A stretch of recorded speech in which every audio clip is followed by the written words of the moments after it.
அஸ்ஸலாமு அலைக்கும் ஃப்ரெண்ட்ஸ். இது என்ன பார்த்தீங்கன்னா பேனாசோனிக் பிளெண்டிங் வீடியோ தான், அன்பாக்சிங் வீடியோ. என்னுடைய இது வந்து குவைத்துலேருந்து பர்ச்சேஸ் பண்ணது. ஆல்ரெடி இது நான் வச்சுருந்தேன் இந்த பிளெண்டிங், அது டேமேஜ் ஆனதுனால இது புதுசாக நாங்கள் பர்ச்சேஸ் பண்ணோம். இதில் பிளெண்டிங் கிரைண்டிங் ரெண்டுமே நல்லா யூஸ்ஃபுல்லாக இருக்கும், நல்லா சூப்பராக இருக்கும். பிளெண்டிங் பார்த்திங்கன்னா நல்ல ஜூஸ் போட்டு வந்து ஒரு தேங்காய் பால் அரைச்சா கூட நிறைய வேஸ்டேஜ், நல்லா தேங்காய் பால் வந்து நல்லா கெட்டியாக சூப்பராக வரும். பட்டை கிராம்பு இந்த மாதிரிலாம் போட்டால் கிரைண்டிங்லேயே நல்லா நைஸாக அழகாக சூப்பராக வந்துடும். இந்த அடுத்து நெக்ஸ்ட் வீடியோவில் நான் தேங்காய் பால் அரைச்சி காட்டுறேன், எவ்வளோ திக்னஸ்ஸாக நல்லா வந்திருக்குன்னு சொல்லி நெக்ஸ்ட் வீடியோவில் போடுறேன். இந்த வீடியோ உங்களுக்கு பிடிச்சிருந்தா லைக் பண்ணுங்கள், ஷேர் பண்ணுங்கள், கமெண்ட் பண்ணுங்கள்.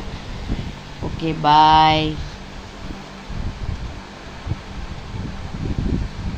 இன்னும் ஓடிக்கிட்டே இருக்குது.